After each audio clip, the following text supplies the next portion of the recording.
شروع اللہ کا نام لے کر جو بڑا مہربان نہایت رحم والا ہے۔ جو چیز آسمانوں میں ہے اور جو زمین میں ہے سب اللہ کی تسبیح کرتی ہے اور وہ غالب ہے، حکمت والا ہے۔ مومنو، تم ایسی باتیں کیوں کہا کرتے ہو جو کیا نہیں کرتے؟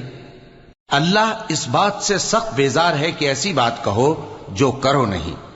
جو لوگ اللہ کی راہ میں ایسے طور پر صف باندھ کر لڑتے ہیں کہ گویا سیسا پلائی ہوئی دیوار ہیں، وہ بے شک اللہ کے محبوب ہیں۔ اور وہ وقت یاد کرنے کے لائق ہے جب موسیٰ نے اپنی قوم سے کہا تھا کہ بھائیو، تم مجھے کیوں ایذا دیتے ہو حالانکہ تم جانتے ہو کہ میں تمہارے پاس اللہ کا بھیجا ہوا آیا ہوں۔ پھر جب ان لوگوں نے کجروی کی تو اللہ نے بھی ان کے دل ٹیڑھے کر دیے، اور اللہ نافرمانوں کو ہدایت نہیں دیتا۔ اور وہ وقت بھی یاد کرو جب مریم کے بیٹے عیسیٰ نے کہا کہ اے بنی اسرائیل، میں تمہارے پاس اللہ کا بھیجا ہوا آیا ہوں، جو کتاب مجھ سے پہلے آ چکی ہے یعنی تورات، اس کی تصدیق کرتا ہوں، اور ایک پیغمبر جو میرے بعد آئیں گے جن کا نام احمد صلی اللہ علیہ وآلہ وسلم ہوگا، ان کی بشارت سناتا ہوں۔ پھر جب وہ ان لوگوں کے پاس کھلی نشانیاں لے کر آئے تو کہنے لگے کہ یہ تو سراسر جادو ہے، اور اس سے زیادہ ظالم کون کہ بلایا تو جائے اسلام کی طرف اور وہ اللہ پر جھوٹ بہتان باندھے۔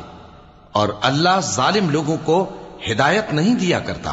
یہ چاہتے ہیں کہ اللہ کے چراغ کی روشنی کو اپنی پھونکوں سے بجھا دیں، حالانکہ اللہ اپنی روشنی کو پورا کر کے رہے گا، خواہ کافر ناخوش ہی ہوں۔ وہی تو ہے جس نے اپنے پیغمبر کو ہدایت اور دین حق دے کر بھیجا تاکہ اسے سب دینوں پر غالب کرے، خواہ مشرکوں کو برا ہی لگے۔ مومنو، میں تم کو ایسی تجارت بتاؤں جو تمہیں عذاب علیم سے نجات دے؟ وہ یہ کہ اللہ پر اور اس کے رسول صلی اللہ علیہ وآلہ وسلم پر ایمان لاؤ اور اللہ کی راہ میں اپنے مال اور جان سے جہاد کرو۔ اگر سمجھو تو یہ تمہارے حق میں بہتر ہے۔ وہ تمہارے گناہ بخش دے گا اور تم کو جنت کے باغوں میں جن کے نیچے نہریں بہ رہی ہیں اور پاکیزہ مکانات میں جو ہمیشہ کی بہشت میں ہیں داخل کرے گا۔ یہی بڑی کامیابی ہے۔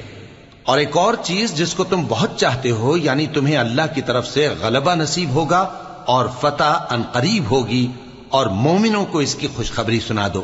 مومنوں، اللہ کے مددگار ہو جاؤ، جیسے عیسیٰ ابن مریم نے حواریوں سے کہا تھا کہ بھلا کون ہیں جو اللہ کی طرف بلانے میں میرے مددگار ہوں؟ حواریوں نے کہا کہ ہم اللہ کے مددگار ہیں۔ سو بنی اسرائیل میں سے ایک گروہ تو ایمان لے آیا اور ایک گروہ کافر رہا۔